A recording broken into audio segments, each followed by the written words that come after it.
അടുത്ത ദഅവത്താണ്. വൽ അസ്ർ, കാലം തന്നെയാണ് സത്യം. ഇന്നൽ ഇൻസാന ലഫീ ഖുസ്ർ, മനുഷ്യരാശി മുഴുവൻ നഷ്ടത്തിലും നാശത്തിലും പരാജയത്തിലുമാണ്. എല്ലാവരും പരാജയത്തിലാണ്. ഇല്ലല്ലദീന ആമനു വഅമിലുസ് സ്വാലിഹാത്ത് വതവാസൗ ബിൽ ഹഖ് വതവാസൗ ബിസ്സബ്ർ. ഈ 4 ക്വാളിറ്റി ഉള്ളവരിൽ ഇല്ലല്ലദീന ആമനു, സത്യവിശ്വാസം സ്വീകരിച്ചവർ, യഥാർത്ഥ കലർപ്പില്ലാത്ത വിശ്വാസം. വഅമിലുസ് സ്വാലിഹാത്ത്, സൽക്കർമ്മങ്ങൾ പ്രവർത്തിച്ചവർ. അപ്പൊ ഇന്നല്ലദീന ഖാലു റബ്ബുനല്ലാഹു സുമ്മ ഇസ്തഖാമു എന്ന് പറഞ്ഞതിൽ അത് പെട്ടില്ല.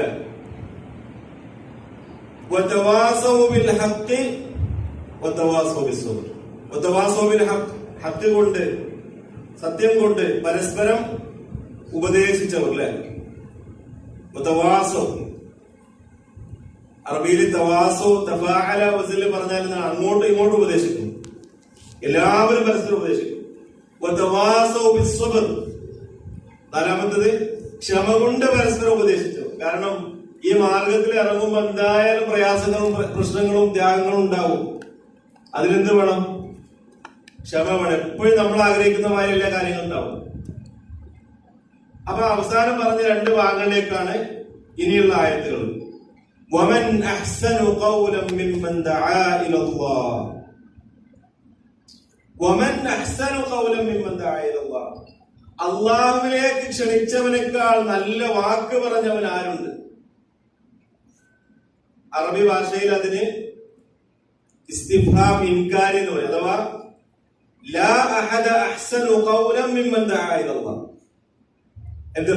അഥവാ അള്ളാഹുവിലേക്ക് ക്ഷണിച്ചവനേക്കാൾ നല്ല വാക്ക് പറഞ്ഞവൻ വേറെ ആരുമില്ല. അപ്പൊ ഏറ്റവും നല്ല വാക്ക് പറഞ്ഞവൻ ആരാണ്? അള്ളാഹുവിലേക്ക് ക്ഷണിച്ചവനാണ്, തൗഹീദ് പറഞ്ഞവനാണ്. അള്ളാഹു ഏകനാണ്, അവനെ മാത്രം ആരാധിക്കണം, അവരുടെ ഇബാദത്തിൽ ഒരാളെയും പങ്കു ചേർക്കരുത്. അള്ളാഹു അയച്ച മുർസലീങ്ങളെ അംഗീകരിക്കണം, അന്ത്യപ്രവാചകനെ മുഹമ്മദ് സ്വല്ലല്ലാഹു അലൈഹി വസല്ലമയെ അംഗീകരിക്കണം. തൗഹീദും റിസാലത്തും ആഖിറത്തും അതുമായി ബന്ധപ്പെട്ട കാര്യങ്ങളും. അള്ളാഹുവിലേക്ക് ദഅവത്ത് ചെയ്തവനേക്കാൾ നല്ല വാക്ക് പറഞ്ഞവന് വേറെ ആരും തന്നെ ഇല്ല. വഅമില സ്വാലിഹൻ, സൽക്കർമ്മങ്ങൾ പ്രവർത്തിക്കുകയും ചെയ്തവനേക്കാൾ